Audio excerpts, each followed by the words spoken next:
All right, hello and welcome. It is Tuesday, August 10th, and it's time for Outspoken. I am your host, James Mastrucci, as I am every Tuesday from 2 to 3, as I sit here and talk about various sports subjects that I find particularly interesting. But let's start this off with one of the bigger stories that has developed since last week. It's the last time I was on the air, and that was the Buffalo Bills handing Josh Allen a massive extension. 5-year deal, over $200 million. I believe it's $248 million. That's a lot of money to be paying to Josh Allen, but you know what? That's a great deal, because the thing is with Josh Allen, it's $258 million, by the way. But the thing with Josh Allen is that he is the best quarterback to come out of that draft class. So that class consisted of Allen, of Lamar Jackson, of Josh Rosen, Sam Darnold, and of course Baker Mayfield. But Josh Allen turned into what I thought he was going to be when he was coming out of the draft. He is a legitimate MVP type quarterback. He's someone that's going to be in that discussion. He went from being that raw prospect and took all those physical tools and traits and is transformed into what he is today. And that is one of the better quarterbacks in the league. And so obviously Buffalo did the right thing and rewarded him with a larger new deal that keeps him in town for just a little bit longer. And so when you consider what Josh Allen was and how he has progressed, generally the way progression works with quarterbacks is it's not linear. But in the case of Josh Allen, it actually was. You saw that steady increase. You saw everything just slightly get refined a little bit more professional, a little bit more adequate at first, but it kept getting better and better and better until we got to where we are now. We got to where we see this top level quarterback. So he's developed into this type of great quarterback. And you know, if you've paid attention to the world of Twitter the past couple days after Josh Allen got this deal, the main topic of discussion, especially in Cleveland and Browns fans, is trying to connect this to Baker Mayfield. Because, of course, that's what we do. The first thing everyone does is go, how does this impact Baker Mayfield? Especially after the Browns signed Nick Chubb to a new deal just a little while ago. So making that connection between Baker Mayfield and his draft classmate Josh Allen was only the natural reaction that most people took. So considering the fact that they were both taken in the same class, you can throw that pretty much out the window, okay? Because what we need to examine is the importance and the value of each quarterback to each respective team.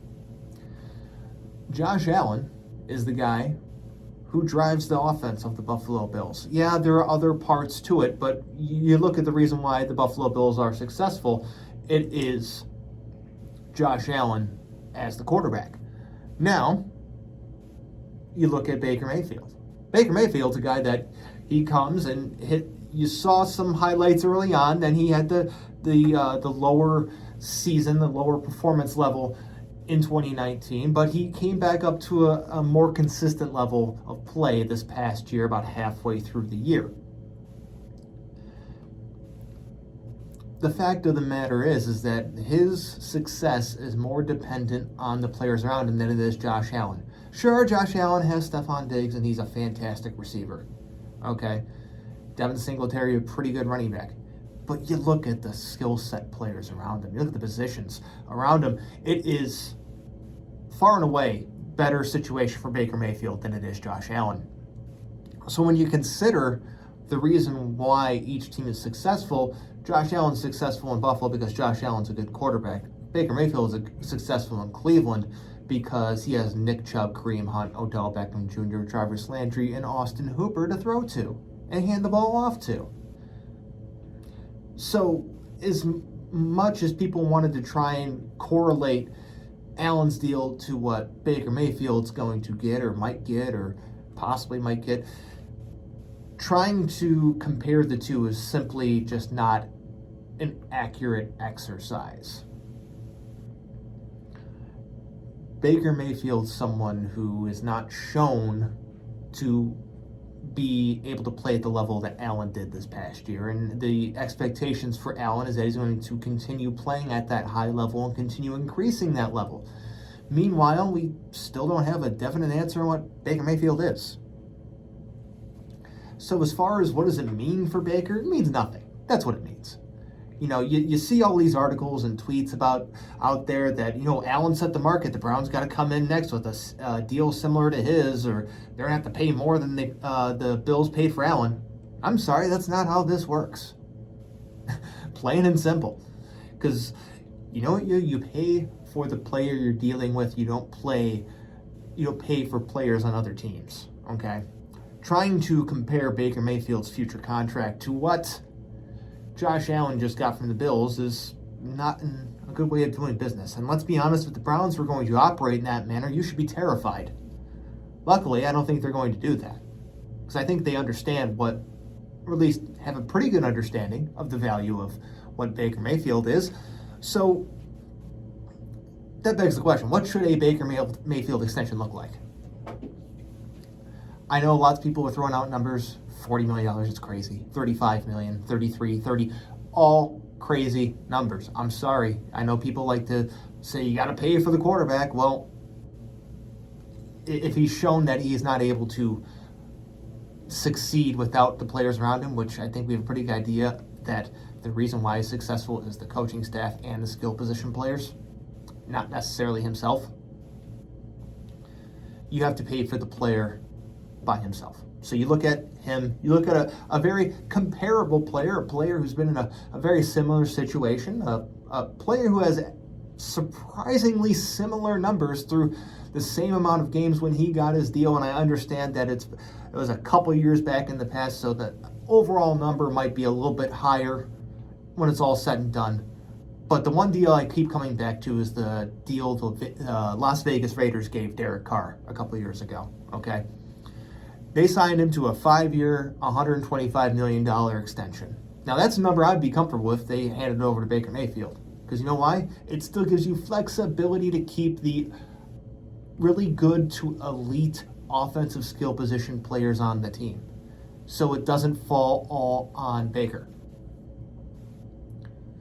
So let's take a look into their numbers, as I mentioned.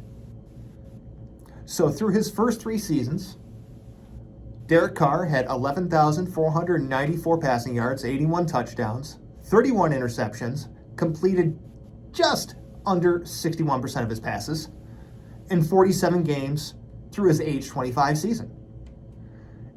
Baker Mayfield has 11,115 yards, 75 touchdowns, 43 interceptions, with 61% completion percentage in 46 games through his age 25 season.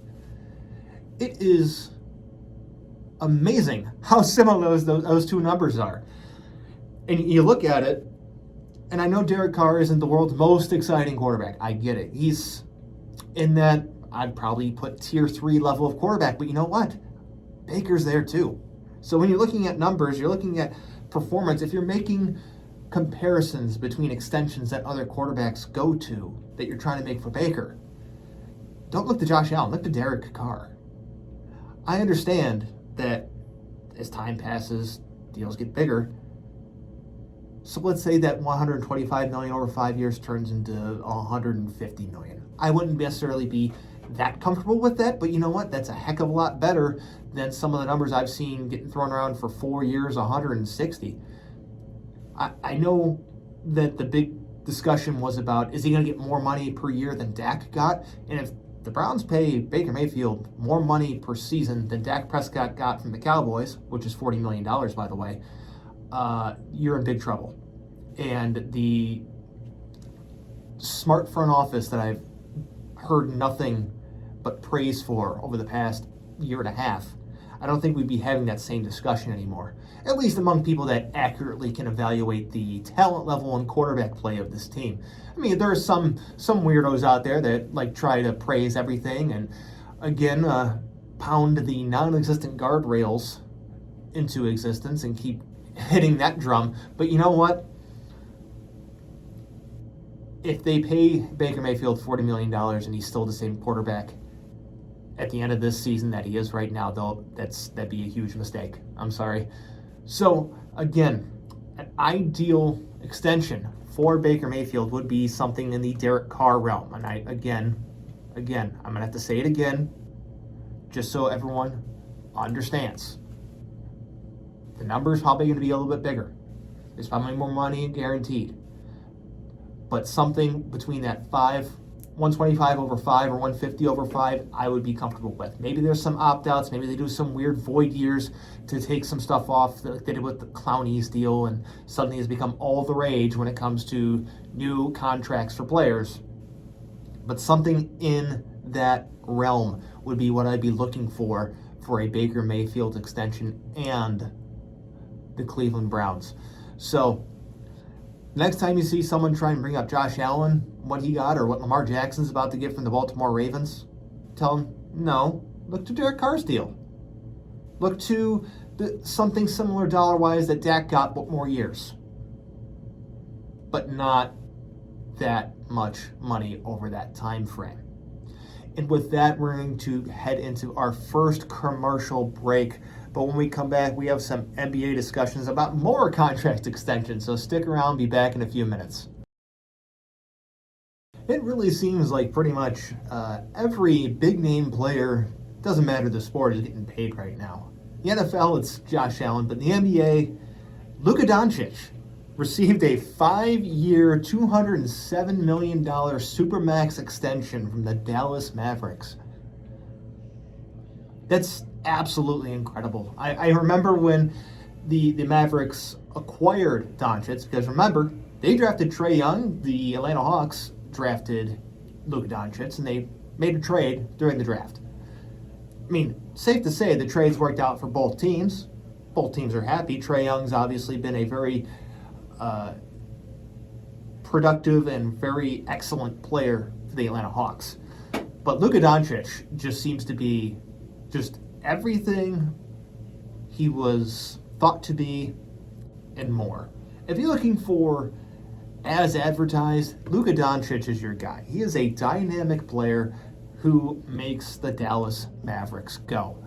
And it's very important to see that a team taking that type of kind of swing in the draft and actually land and come out on the other side with a excellent draft pick and not get burned, because we've seen that happen so many times, making those draft day trades or even just sometimes drafting overseas players. That's happened quite frequently that it just hasn't worked. I mean, current Cleveland Cavalier Ricky Rubio was drafted by the Timberwolves over Stephen Curry, and Rubio didn't play for Minnesota for 2 years, and he's been okay.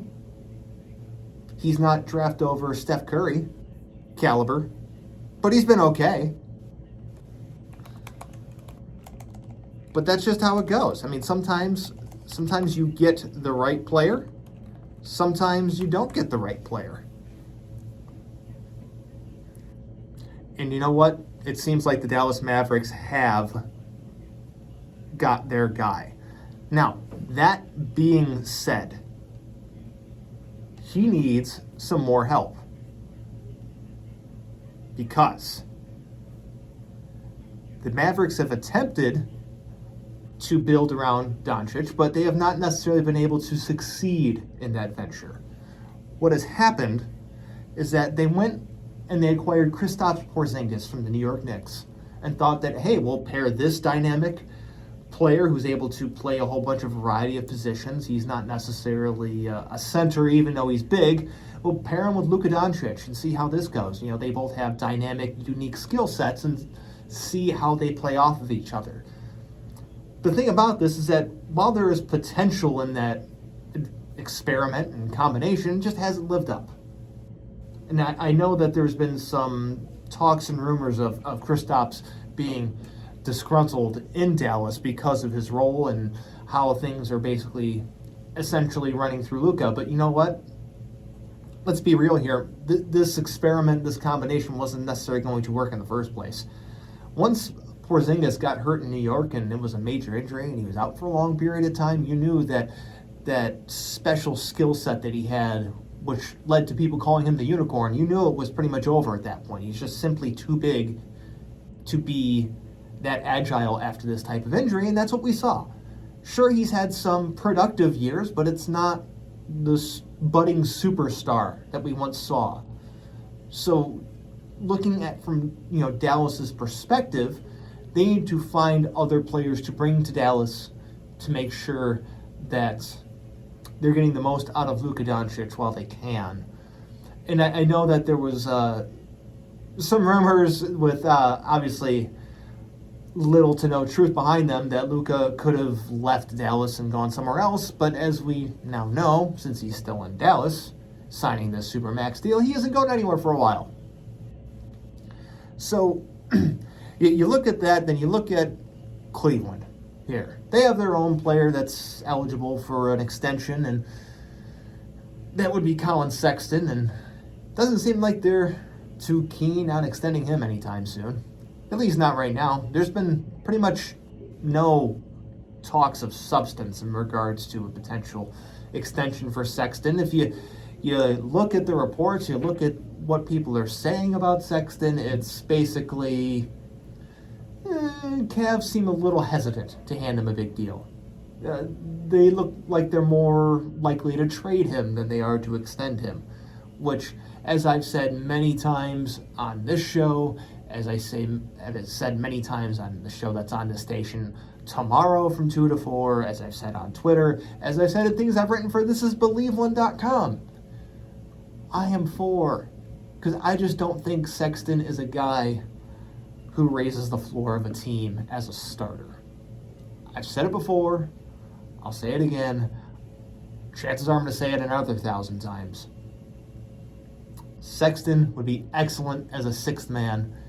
He is a higher-end Jordan Clarkson type who just comes in, scores 20-something as a starter, but he could probably score that 15 to 20 off the bench.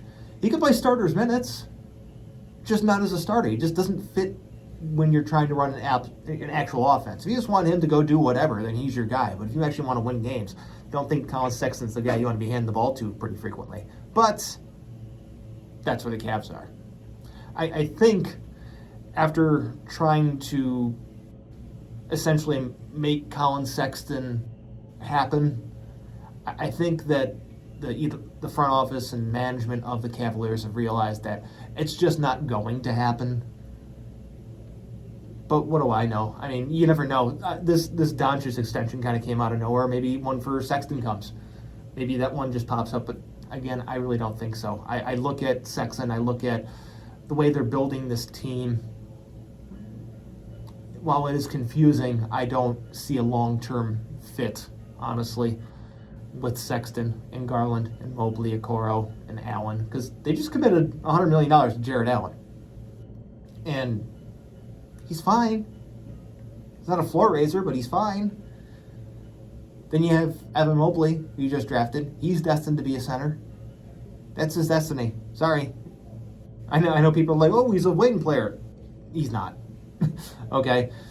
He's not. Just maybe he develops into a very big, productive big man, but he's not a wing player. I'm sorry. But what it comes down to is I think the Cavs kind of need to do a little roster reshuffle, clear some things up, allow them to reset and build around certain pieces.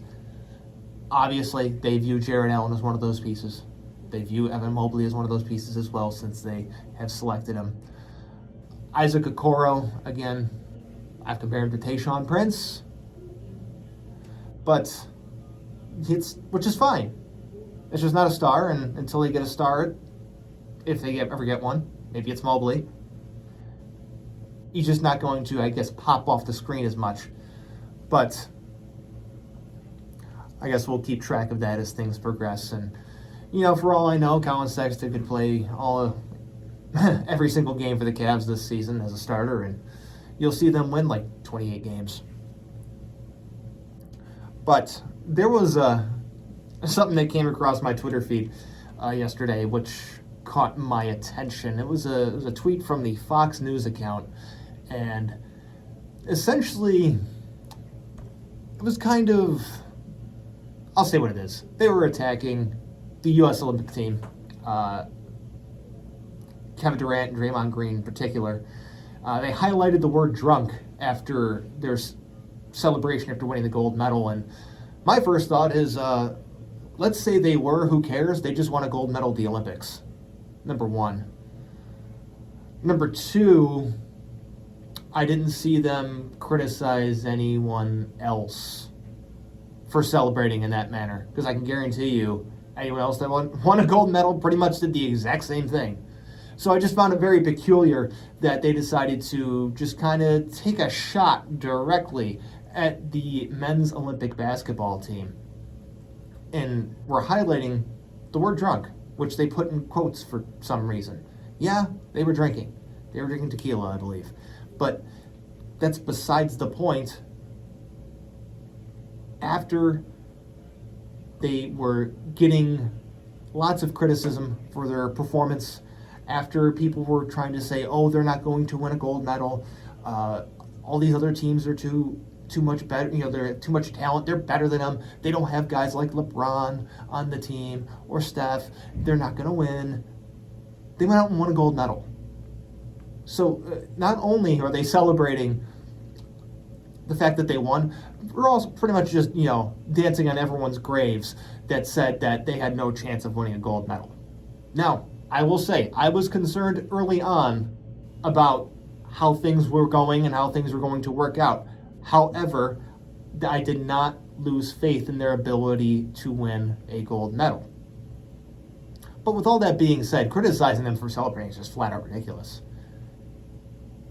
There's no reason to do that. It's just a sign of the times that we live in. A very purposeful, a very direct shot was taken at people, at players, at athletes that is very easy for that particular outlet to take a shot at. But, I could sit here all day and complain about that, but I'm not going to, because you know what? Not everyone wants to hear that. But I'll just wrap it up with this. They're celebrating. They won a gold medal. Who cares what they do as long as it's within legal territory, right? Have some drinks, celebrate, come home, celebrate some more, reset, get ready mentally, physically for next season. It's not that far away. But with all of that, I'm going to be heading to another break here, and I know this is going to be such a very entertaining topic for everyone listening. Soccer. Welcome back to Outspoken. We are entering the second half of the show here on All Sports Cleveland at the Ohio Media School, just outside of Cleveland. Now, as I said before I went to break, I'm going to be talking about some soccer. And every single time I talk about soccer or think about soccer in the broadcasting world, one of the first things that always comes to mind is the episode of The Simpsons where they had the soccer game and it ends up in a soccer riot. And I always like to send the gif of the fake Hank Williams Jr. character to my dad. So I hope he enjoyed that as he opens wide for some soccer.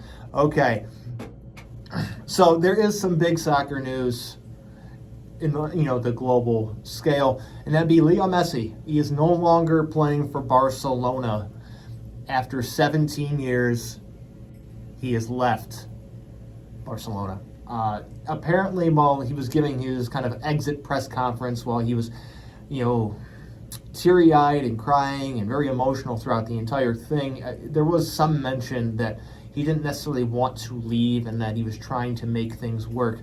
There are some problems that, admittedly, I am not knowledgeable enough about, but I do encourage those who are interested to go look them up. But I believe there's a certain percentage of wages that they were passed, and no amount of reduction in his salary could have kept him there. So again, I encourage you to go look it up for yourselves, because my knowledge of this particular subject is limited. But from what I understand, there is basically no way that Messi was going to be able to stay at Barcelona unless they made serious cuts elsewhere on the team. Now, that being said, he is a legend at Barcelona. He always will be, and everything that he accomplished there will always be enshrined, memorialized, praised. So even though he's not there anymore, when people look back on the career of Messi, they'll think about his time at Barcelona, and maybe not necessarily the time at his new club, and that would be Paris Saint-Germain. Now, Paris Saint-Germain, if you're obviously unfamiliar with the world of soccer, not the same league as Barcelona was. Barcelona's in Spain, PSG is in France. So two different leagues, so it's not like he went and go sign with a rival team to go stick it to him. He went to go sign somewhere else. And PSG is considered to be one of, if not the best club in France. And they already boast some pretty impressive players on their team. So now they have Messi. They have Kylian Mbappe, who was one of the breakout stars of the 2018 World Cup for France.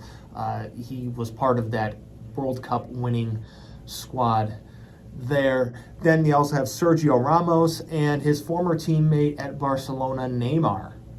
So that is quite the impressive name, top four names right there. Three of those players are offensive players. Ramos is a defender. Kind of funny side note here is Ramos used to be a rival back in Spain because he played for Real Madrid, who was one of the other big clubs in Spain. And so during the time when Cristiano Ronaldo still played for Real Madrid, it was basically who was going to win La Liga. It was down between Real Madrid or Barcelona. But kind of funny to see former rival, now teammate in France. Sometimes it's funny how things work like that. But that being said, PSG should run away with the Ligue 1 title. Let's be honest here. They already were stacked and probably the favorites to win beforehand. Now they just added, one of, if not the best player in the world in Messi. So considering all of that, it should be a lopsided win. Let's be honest here. I could be wrong.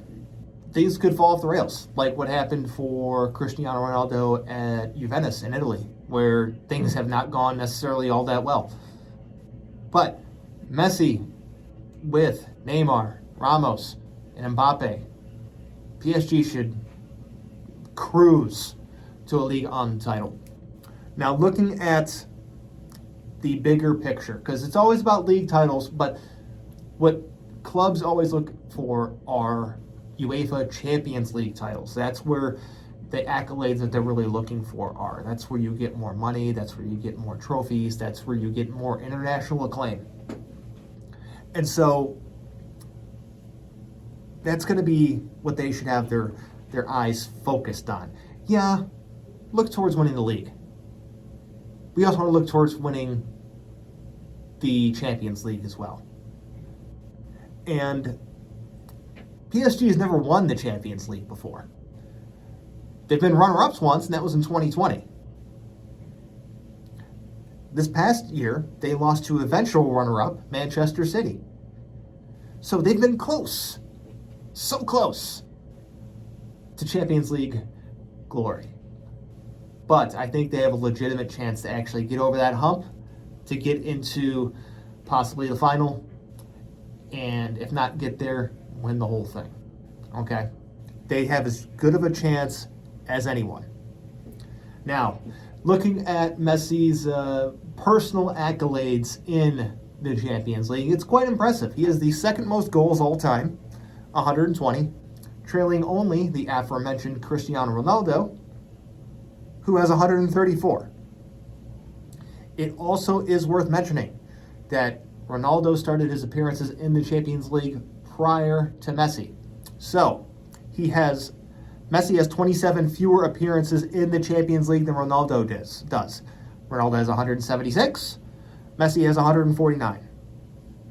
That being said, the goal-scoring ratio between the two favors Messi by 0.5 of a goal, because he averages it's 0.81 for Messi to 0.76 for Ronaldo. It would be quite interesting to see PSG and Juventus meet up in the Champions League, to see how that goes, because that would be some very entertaining play to see Messi and Ronaldo go at it again. Because you used to see them go back in El Clasico all the time when they were still in the Liga in Spain.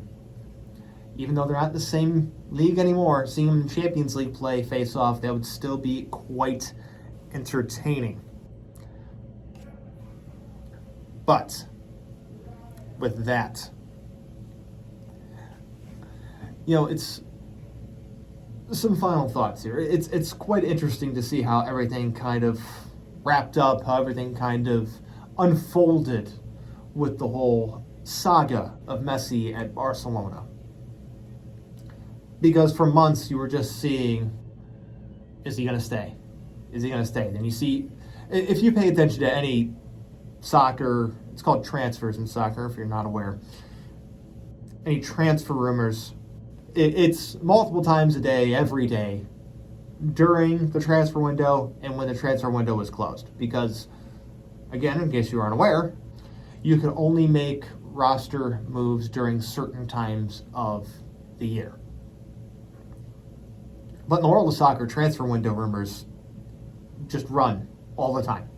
You'll hear different versions of the same rumor or about the same player every single day, multiple times a day, constantly. Like, I can't tell you how many times I've seen a rumor for Paul Pogba, who plays for Manchester United, to see where he might end up. Maybe he goes back to Juventus, where he went to, ironically, after leaving Manchester United the first time. I've seen him linked to PSG, and if he goes to PSG after this upcoming season or during the transfer window, that would be quite the formidable force in France to see Pogba play with, Messi, Mbappe, Ramos, and Neymar. But to see it unfold like this, Messi is always going to hold Barcelona close to his heart, and it's a place he's always going to love. But to see it unfold in the way that it did, and even though he wanted to stay but he couldn't, it's kind of sad. I don't want to say, for him it's obviously heartbreaking.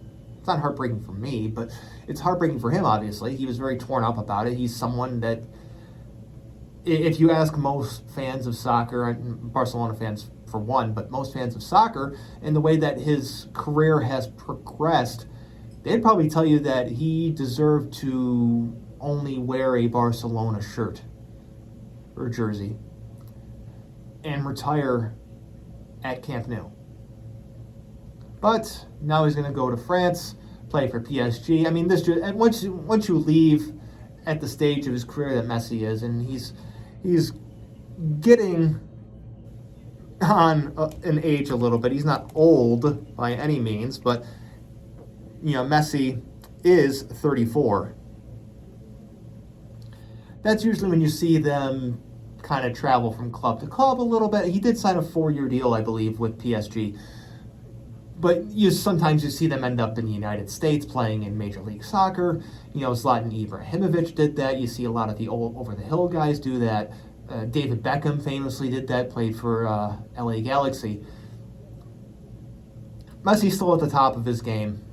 He's still someone who's going to be able to be the force that he is on the field, or for soccer fans, the pitch.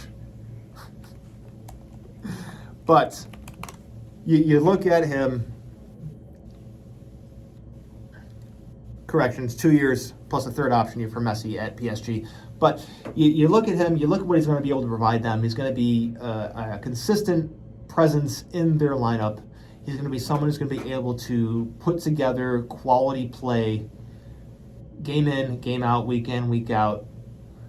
And he's going to be a difference maker for a team that's achieved league success but does not done much in the Champions League. And again, like I said just a little while ago, that is the ultimate goal, is success in the Champions League. Now, I'm going to be heading to the final break before we come back for the final segment.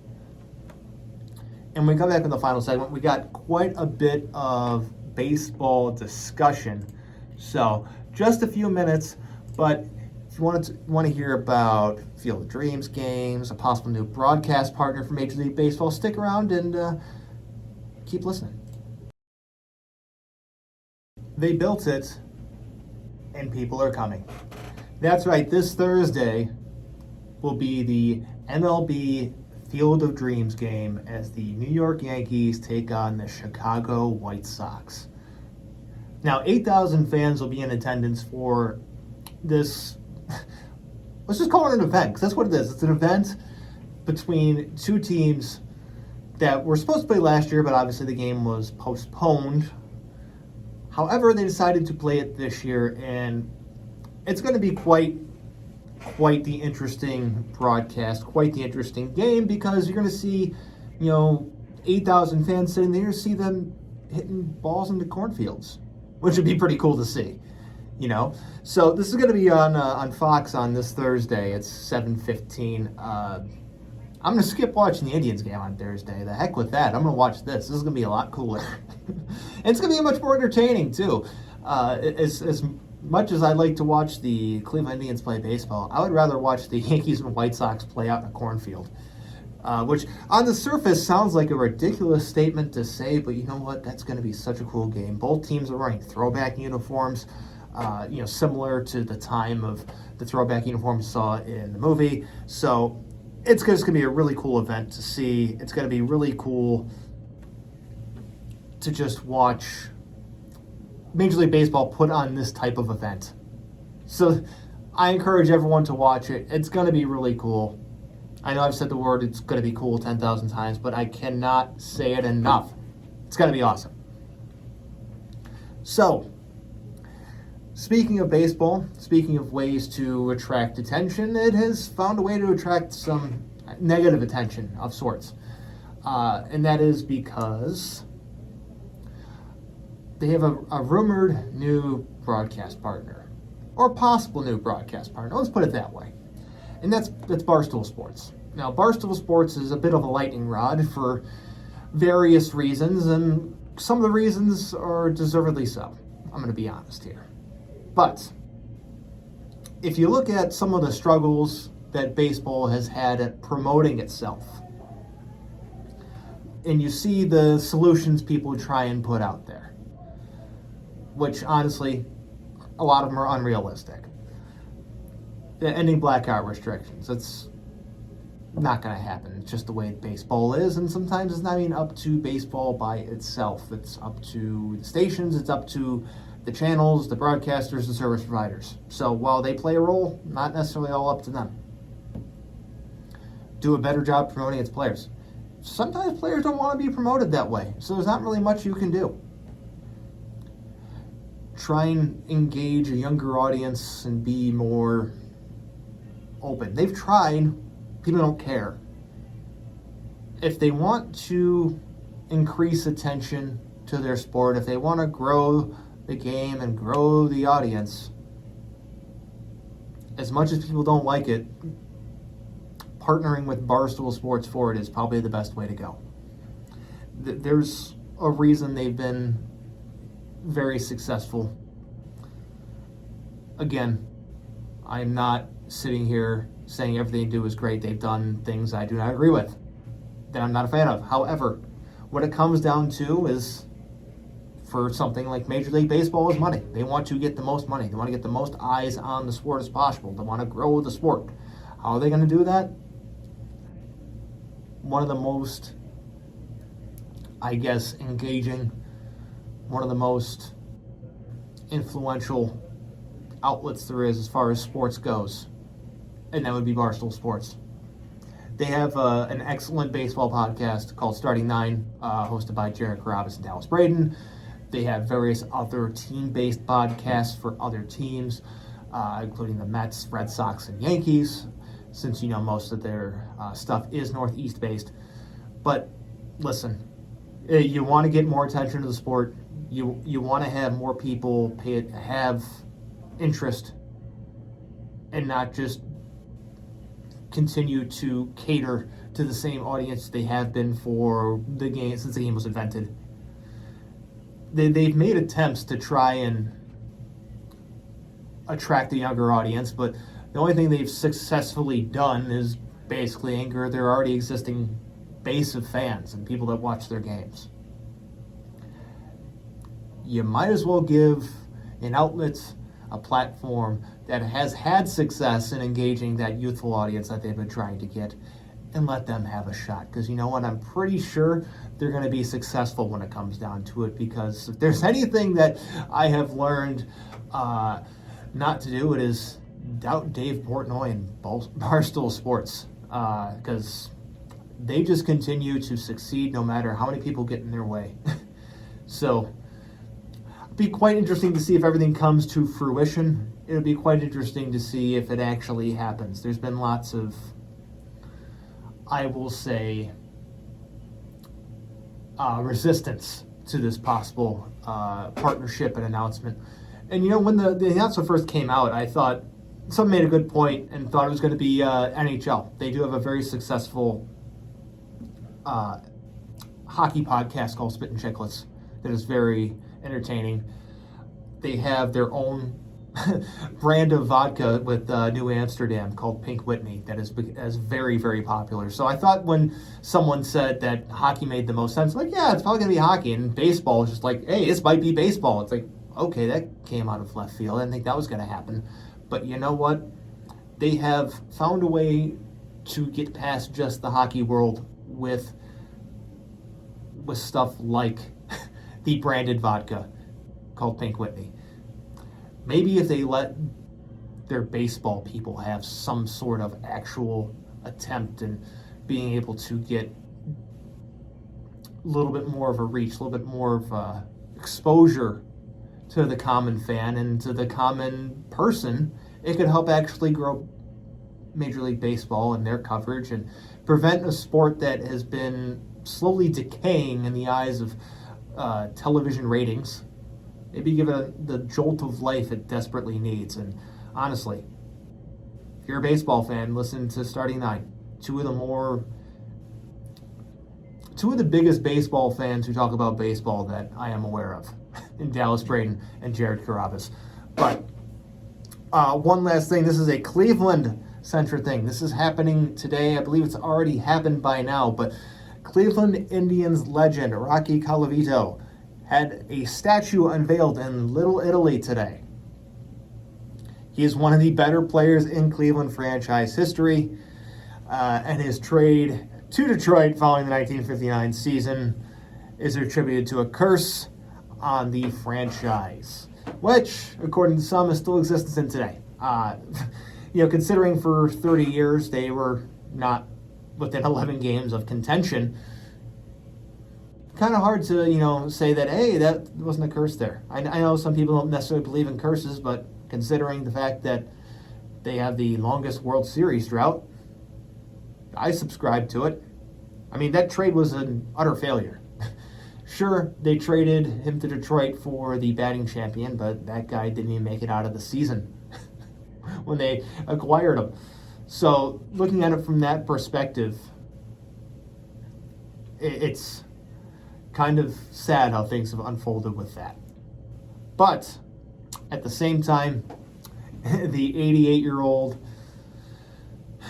got his own statue in Little Italy. Fitting, it is in Little Italy. And he's got his own statue now to go with, to honor himself, as so many of the other legends of the franchise have been honored previously. So honestly, congratulations for your new statue in Little Italy. I hope to take a trip out to go see it sometime soon.